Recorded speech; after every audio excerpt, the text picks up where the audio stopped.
ભાભી શું કરો છો?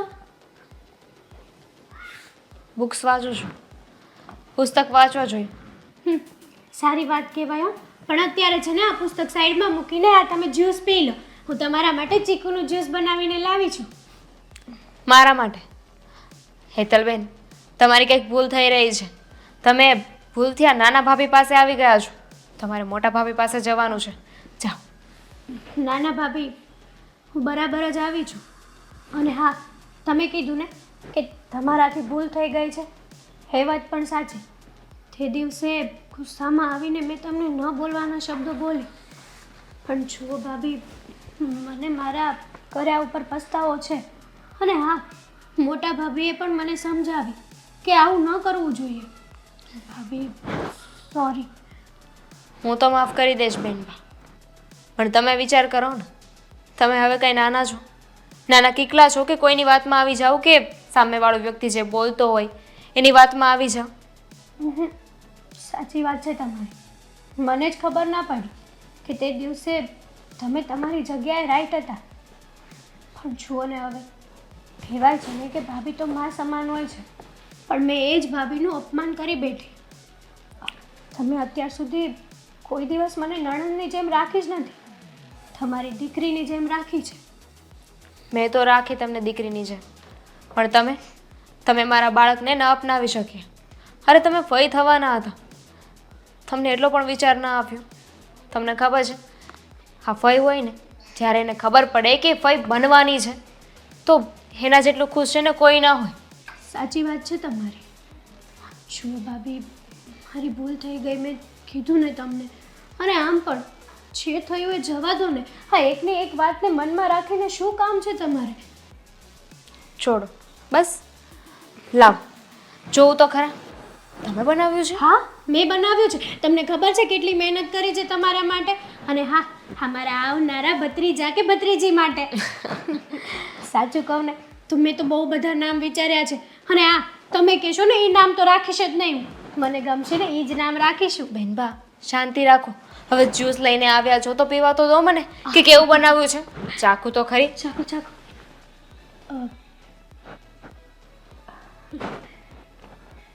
કેવું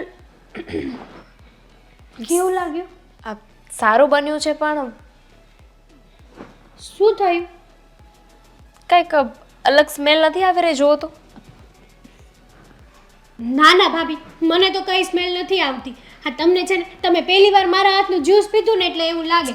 અને આમ પણ તમને શરદી જેવું છે કે નહીં થોડું ઘણું? હા, અને એમ પણ મેં નેટ ઉપર પણ વાંચ્યું હતું. શું વાંચ્યું હતું? કે પ્રેગ્નન્સી હોય ને ત્યારે ખાવા પીવાની ને એની સ્મેલ ન ગમે. હા, એટલે કદાચ આવું થતું હશે. સાચી વાત છે તમારી. બધું જ્યુસ પી જજો. એક પણ થોડુંક પણ રહેવું ના જોઈએ. હવે વધારે નહીં પીવાય. હા ભાભી, મારી કસમ છે, પી જાઓ હાલો. આ તમારા માટે નથી કહેતી, આ બેબી માટે કહું છું. તમને તો આમ પણ કંઈ ખાવું પીવું ગમતું નથી. બચારું બેબી શું કરે અંદર? બેનબા, ભાવવું એ જોઈએ ને. આ ગમે તે ખાવ ને તો તરત વોમિટ થઈ જાય છે. હા, આ જ્યુસ પી જાઓ એટલે કાંઈ નહીં થાય. આટલું પ્રેમથી જ્યુસ બનાવ્યું છે તો પીવું તો પડે ને. નકર પછી મને એમ થાય કે ભાભીએ મને માફ નથી કરી. બસ. થેન્ક યુ સો મચ મને માફ કરવા માટે. સાચું કહું ને તો તમારું દિલ છે ને બહુ મોટું છે, પણ હું તમને સમજી ના શકી. જવા દો એ બધી વાત. હા, તમે નામની કંઈક વાત કરતા હતા. તમને શું ખબર કે છોકરો આવવાનો છે કે છોકરી? ગમે તે આવશે. મેં ગૂગલમાં બહુ બધા નામ સર્ચ કરીને સ્ક્રીનશોટ રાખી મૂક્યા છે. પણ અત્યારથી છે ને એટલી બધી મહેનત ના કરો, કારણ કે બાળક જન્મ છે પછી આપણે રાશિ જોઈશું અને રાશિ પ્રમાણે નામ રાખવાનું છે. હા, તો એ પણ હું સર્ચ કરી લઈશ ને. આ મોબાઈલ ને ગૂગલ આપણા માટે જ તો બનાવ્યું છે. આ રાશિ પ્રમાણે એક એક રાશિના બધા નામ સર્ચ કરીને સ્ક્રીનશોટ રાખીશ. સાચું કહું બેનબા, આજે બહુ ખુશી થઈ રહી છે. જુઓ ને, આ આવનારા બાળકના લીધે આપણે બધા ફરી એક થઈ ગયા. હા, બધાના મન મળી ગયા.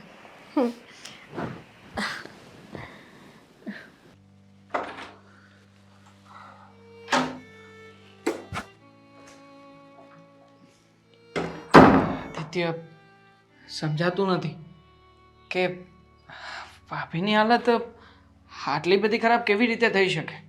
દેવાંગ, એ તો મને સવાલ થાય છે કે આવું થયું કેવી રીતના? અચાનક આમ પેટમાં દુખાવો થવો, જો ભાઈ, હું તો તારો ફેમિલી ડૉક્ટર છું.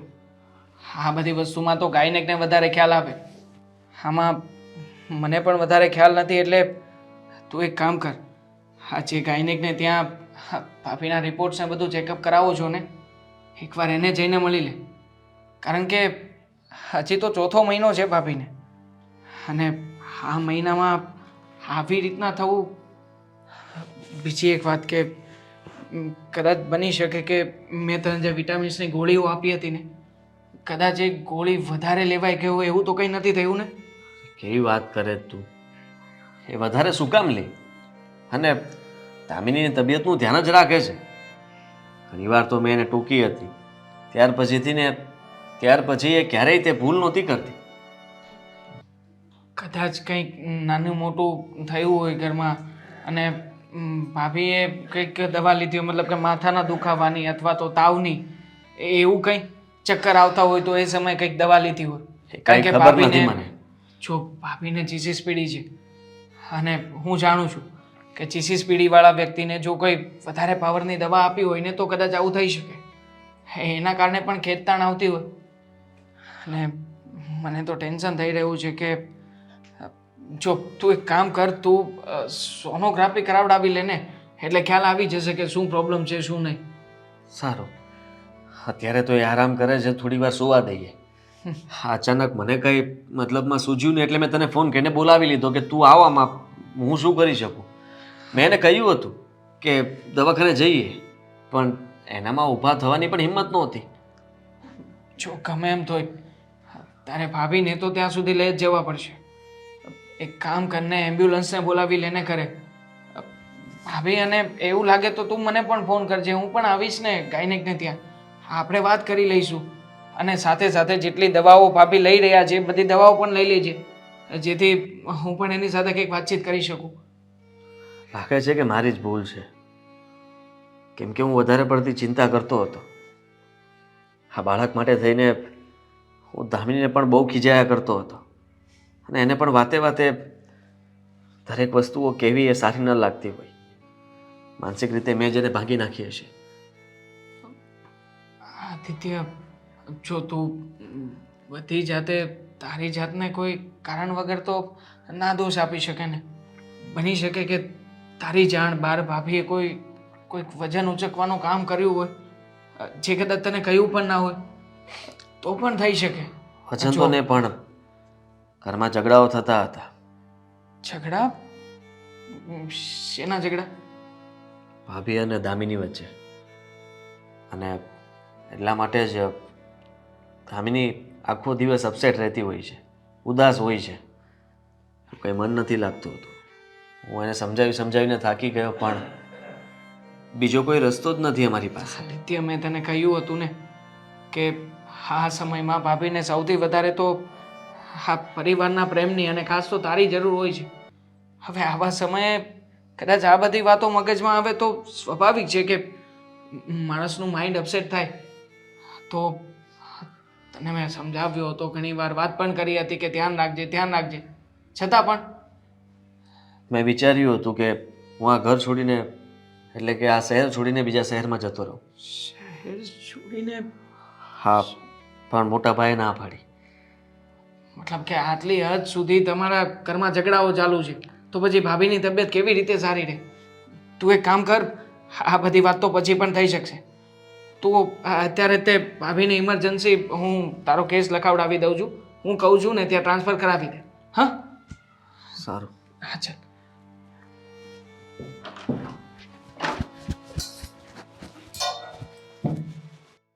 ભાભી, આપણું તો કામ થઈ ગયું હો. હા છે ને, ક્યારેય નહોતો વિચાર કર્યો કે આપણે જે સપના જોઈએ છીએ ને એ સપના સાકાર થશે આપણા. સાચું કહું ને હેતલબેન, તો આજે મારા કાળજામાં હાવ ટાઢક વળી ગઈ છે કે મેં જે સપનું જોયું હતું એ પૂરું થઈ ગયું. પણ થેન્ક યુ. તમે મારો સાથ ન આપ્યો હોત ને તો આ ક્યારેય પોસિબલ નહોતું. હા, બરાબર છે. આમાં આપણો બેયનો 50-50 ભાગ જો હતો. કોંગ્રેચ્યુલેશન. Same to you. અને હા, બીજી વાત, ખુશીના સમાચાર કે ડૉક્ટરે પણ કહ્યું છે કે હવે આ બાળકને બચવાના ચાન્સ નથી. અરે વાહ, સરસ. હા, આ તો બહુ સારી વાત થઈ ગઈ છે. અને હા, હવે ખબર પડશે દામિનીને કે અત્યાર સુધી જે પાવર કરતી હતી ને એની ઓકાત શું હતી. હવે એને એની અસલી ઓકાતની ખબર પડી જશે. હા સિંદરી પણ બળી ગઈ અને વળ પણ ના છૂટ્યો એની જેવું થયું છે. હા પણ સાચું કહું ને મને એક વસ્તુની બીક લાગે છે. કઈ વસ્તુની? જો કે આમ તો બીવા જેવું નથી નહીં, કોઈને ખબર તો છે જ નહીં, કારણ કે ચીકુના જ્યુસમાં દવા હતી એ તો ફક્ત તમને અને મને ખબર છે, અને એ જ્યુસના લીધે રામ નામ સત્ય થઈ ગયું છે. હા સાચી વાત છે. થેન્ક યુ તો આપણે છે ને આ દવાને કેવું જોઈએ અને જ્યુસને પણ કેવું જોઈએ કે જેણે આપણું કામ આટલું મસ્ત મજાનું પતાવી દીધું છે. એકદમ આસાન અને સરળ કરી આપ્યું આપણું કામને. બરાબર છે. આજે તો છે ને હું એવો વિચાર કરું છું કે કંઈક પંજાબી ખાવા જાઉં. કેટલા દિવસથી છે ને કોઈ ખુશી જ નથી મનાવી. આજે તો આમ નાચવાનું મન થઈ ગયું છે. અને મારું સપનું છે ને એ પણ પહેલા પૂરું થઈ જશે, કારણ કે આ ઘરમાં પહેલું બાળક તો હું જ આપીશ. હા હું આ ઘરની મોટી વહુ છું ને તો હક પણ મારો જ છે ને પેલું બાળક આપવાનો. બરાબર જ છે ને, સવાલ જ નથી ને. અને આમ પણ આજે દામિનીએ તમને થપ્પડ માર્યો હતો ને, એ થપ્પડનો જવાબ તો તમે એને સારી રીતે આપી દીધો છે ભાભી. હજી થપ્પડનો જવાબ દેવાનો તો બાકી છે. હજી હવે તમારે શું કરવું છે? આટલા કાંડ તો કર્યા આપણે. હવે મહિના ટોણા મારીને હું એને જીવવા નહીં દઉં. આ ઘરની બહાર કાઢી મૂકીશ ધક્કા મારીને. એ વાત પણ સાચી છે. હવે જો ભગવાનની દયાથી કંઈક એવું ડોક્ટર કહી દે ને કે આ વ્યક્તિ ક્યારેય માં ન બની શકે, પછી જો ધક્કા મારીને આ ઘરની બહાર ન કાઢીએ ને તો કહેજો. અને ડૉક્ટર ના કહે તો ખોટા રિપોર્ટ આપણને બનાવતા આવડે જ છે ને, ખોટા રિપોર્ટ બનાવી દેવાના. બાકી દામિનીને આ ઘરમાં તો હું ટકવા નહીં જ દઉં. જે મેં એના બાળકનો જીવ લીધો ને એમ એનો પણ હું જીવ લઈ લઈશ. સાચી વાત છે તમારી. પણ ખરેખર આ બધી રમતમાં મજા બહુ આવી. મેં તો છે ને અનલિમિટેડ મજા લીધી છે આમાં. મારે સાચી મજા લેવાના હજુ બાકી છે. રાજ હા. બહુ મજા લીધી તમે લોકોએ, હે? મજા મજા તો અમે એમ વાત કરીએ છીએ કે દામિની- રમકડા લાવવાના છે ભાભી. કેટલા બધા સાયકલ લાવવાની છે, પેલી કાર લાવવાની છે. હા જુઓ ભાભી, આ તમને મેં લિસ્ટ આપ્યું છે ને એ બધું બરાબર યાદ કરી રાખજો હો પણ ને. મને એ છે કે દામિનીને મજા રે તો આપણે બધું કરશું ને, લેવા જાશું ને. બસ ચૂપ થઈ જાઓ બંને. તમારા બંનેની મેં એક વાત સાંભળી લીધી છે. શરમ નથી આવતી? શરમ નથી આવી આવું કરતા? હે? અરે તમે બંને સ્ત્રી છો. એક સ્ત્રીની વેદના પણ ના સમજી શક્યા? અરે તો અમે એમ જ વાત કરતા હતા. ચૂપ! એકદમ ચૂપ! તમે લોકોએ છે ને બહુ મોટું પાપ કર્યું છે. આ દામિની વહુને દવા પીવડાવીને બહુ મોટી ભૂલ કરી છે. અને તને તો મારી પત્ની કહેતા પણ શરમ આવે છે. ભાઈ આવું કરતા તને જરા પણ શરમ ના આવી? તમે બંને મારી વાત કાન ખોલીને સાંભળી લો. દામિની વહુને કે બાળકને જો કાંઈ પણ થયું છે ને તો એકદલની તો ઠીક છે, પણ તારી તો ખેર નથી, યાદ રાખજે. જુઓ ભાઈ, તમે આવું કેમ બોલો છો? અમે કાંઈ નથી કર્યું. આ તમારી વાત મેં સાંભળી છે, એ ખોટી છે બધી. આમ હા જુઓ, ખોટી છે. આ જે કર્યું છે ને શું છે આ? શું છે આ? હે? વાંચતા આવડે છે મને? જુઓ, મેં જે કર્યું છે ને એ આપણા સારા માટે જ કર્યું છે. કઈ જાતની સ્ત્રી છે તું? એક એ બિચારી માં બનવા જઈ રહી છે અને તે એના બાળકને જન્મતા પહેલા જ મારી નાખવાનો વિચાર કર્યો. અરે મેં તમને કીધું ને કે આમાં આપણા સારા માટે જ કર્યું છે. સારું જો કર્યું. એ પેલા માં બનત તો દુનિયા આપણને કેટલા મિનિટોડા આપત. સાંભળી હગત વાંજિયાના મિનિટોડા. સાંભળી લે. સારું કર્યું ભગવાને આપણને કોઈ સંતાન ના આપ્યું, નહીતર તું એને પણ તારા ઘરમાં જ મારી નાખત. તારા જેવી સ્ત્રી ગમે તે કરી શકે, પણ જો હા બાળકને ઊની આંચ આવી છે ને તો યાદ રાખજો, તમારા બંનેની એવી હાલત કરીશ ને કે તમે સપનામાં પણ નહીં વિચાર્યું હોય. યાદ રાખજો. ભાભી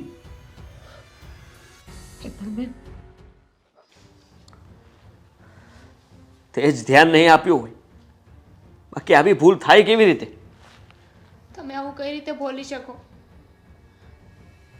મેં બરાબર મારું ધ્યાન રાખ્યું હતું. ખબર નહીં કેમ શું થઈ ગયું? હા, તને તો ખબર જ ના હોય એવી રીતે કહે છે. આદિ, આમાં દામિની બહુની કંઈ ભૂલ નથી. એને તો એનું બરાબર ધ્યાન રાખ્યું છે. પણ આ જેને લીધે થયું છે ને, એને એના કર્મોની સજા મળવી જ જોઈએ. જીગુ, હેતલ,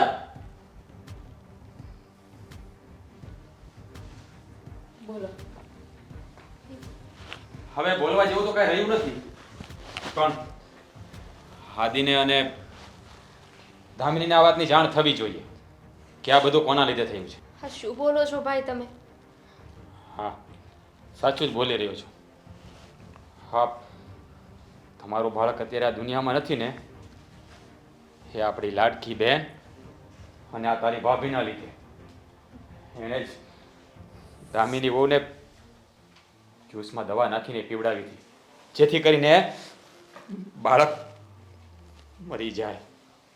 હા, આદિ, સાચું કહું ને તો આજે મને પસ્તાવો થઈ રહ્યો છે કે મેં આના જેવી સ્ત્રી સાથે લગ્ન કર્યા, જેણે એક જીવને આ દુનિયામાં આવતા પહેલા જ મારી નાખ્યું.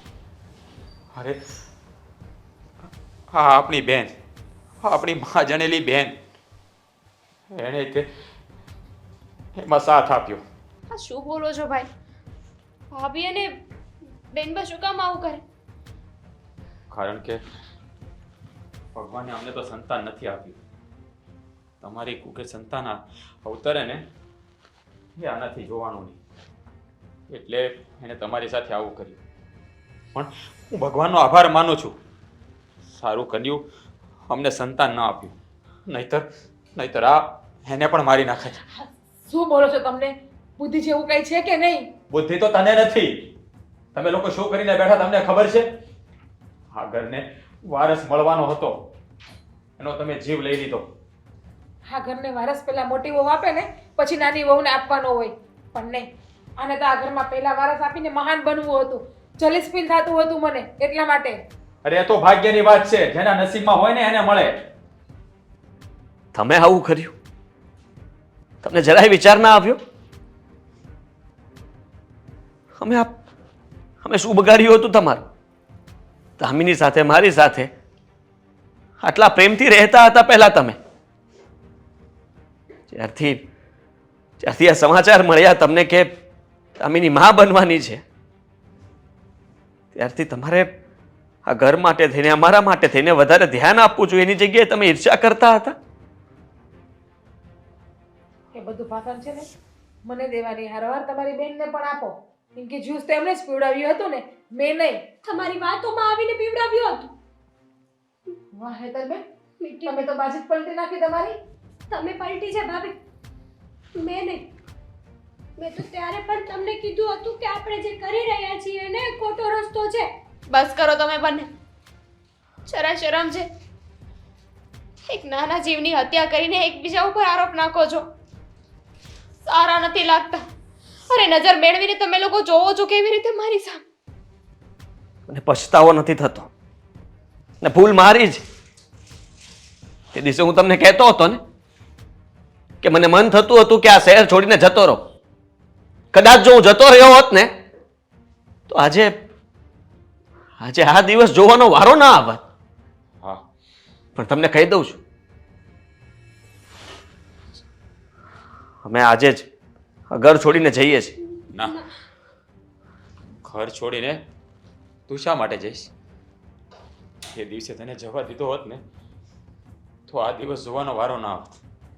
ભાઈ, હું પણ તારો ગુનેગાર છું, મને માફ કરી દેજે. ઘર છોડીને તારે નથી જવાનું. જેણે ગુનો કર્યો છે ને, સજા એને મળશે. કોઈ ઘર છોડીને જશે ને તો હું શું કામ ને જાઉં ઘર છોડીને? પત્ની છું તમારી, લગ્ન કરીને લાવ્યા છો તમે મને. હતી, મારી પત્ની હતી, હવે તું મારી પત્ની નથી. જ્યારે તે આ પગલું ભર્યું ને ત્યારે જ તારા ને મારા સંબંધ પૂરા થઈ ગયા. હવે એક મિનિટ પણ તું આ ઘરમાં મને ના જોઈએ. નીકળી જાય. પણ નીકળી જા અહીંયાથી. હું કઈ કરી બેસું એ પહેલા નીકળી જા અહીંયાથી. હું નહીં જવા ઘર છોડીને ક્યાંય. આ ઘર મારું પણ છે. આ ઘર તારું હતું પણ હવે નથી, કારણ કે હવે તું મારી પત્ની નથી, એટલે આ ઘર ઉપર તારો જરા પણ અધિકાર નથી. જતી રહી અહીંયાથી. હજી કાયદા કાનૂન જતી રહી અહીંયાથી. તારે જે કરવું હોય ને એ કરી લેજે. કાયદા કાનૂન, પોલીસ કેસ કરવો હોય, જે કરવું હોય એ કરી લેજે. નીકળ, નીકળ મારા ઘરમાંથી, નીકળ. આદિ, હાય, મારા ભાઈ, મને માફ કરી દેજે. મને પણ માફ કરી દેજો. મેં પણ ભાભીની આ વાતોમાં આવીને બહુ મોટું પાપ કર્યું છે.